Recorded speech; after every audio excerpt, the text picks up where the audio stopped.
मेरठ की हत्यारिन मुस्कान। उसने अपने पति को मारने से पहले और मारने के बाद ऐसे ऐसे जाल बुने कि शुरुआत में बस सब फंसते चले गए, चाहे मुस्कान के घर वाले हों या सौरभ के घर वाले। तभी तो मुस्कान ने इतनी बड़ी वारदात को अंजाम देने के बाद भी अपना घिनौना खेल जारी रखा। अपने पति की हत्या कर उसके शव के टुकड़े करने के बाद उसे एक प्लास्टिक ड्रम में सीमेंट से सील करने वाली मुस्कान इतनी शातिर थी कि वो पति को मारने के बाद जब अपने बॉयफ्रेंड साहिल के साथ घूमने गई तो अपने पति का फोन साथ लेकर गई और समय समय पर बारी बारी से सौरभ अपने घर वालों से नॉर्मल व्हाट्सएप पर चैट करती रही ताकि किसी को हल्का सा भी शक न हो। इसी कड़ी में उसने सौरभ की बहन चिंकी राजपूत से भी बात की। मुस्कान ने सौरभ बनकर सौरभ के फोन से उसकी बहन चिंकी से चैट की और ये तक पूछा कि होली पर घर आएगी क्या, जिसके बाद सौरभ की बहन ने उससे ये पूछा कि तुम घूमने गए तो अपनी बेटी को लेकर क्यों नहीं गए, जिस पर मुस्कान ने सौरभ के फोन से लिखा कि उसकी बेटी की तबीयत खराब हो जाती है इसीलिए उसे नहीं लाया। और तो और जरा हत्यारिन मुस्कान की बेशर्मी तो देखिए। अपने पति को बेदर्दी से मौत के घाट उतारने के बाद उसने सौरभ की बहन को होली तक विश किया, पार्टी की बातें भी की, जिसकी चैट जब सामने आई तो मुस्कान के शातिर होने का अंदाजा इसी से लगाया जा सकता है। वहीं अपने भाई को खो देने वाली चिंकी राजपूत को तो पहले भरोसा ही नहीं हुआ कि उसके भाई का मर्डर हो गया है, वो ये मानने को ही नहीं तैयार थी।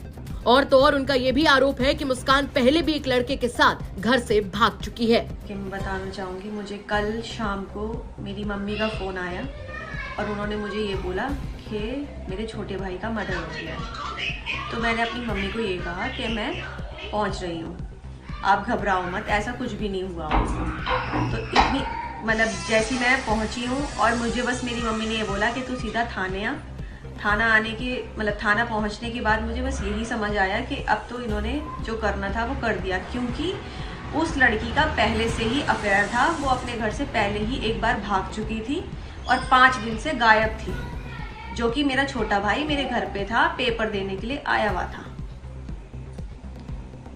और उसके बाद मतलब ये सब हुआ और वो आया और उसको ये बोला गया कि वो घूमने गई थी, वो किसी लड़के के साथ थी 5 दिन तक। और उसके बाद अब उसे हमने यही बोला था कि तू इतना पैसा कमा के ला रहा है तो तू सावधान रहना और उस पैसे का किसी से जिक्र मत करना, तू हमसे कर पर तू किसी गैर आदमी पे मत करना।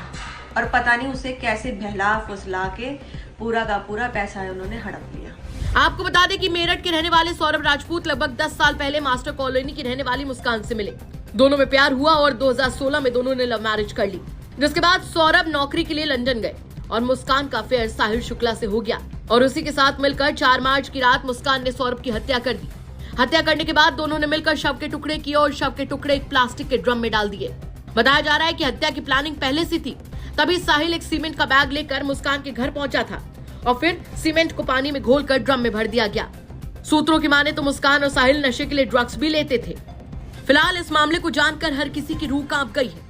देखना होगा कि आखिर अभी और कितने खुलासे इस मामले में और होते हैं।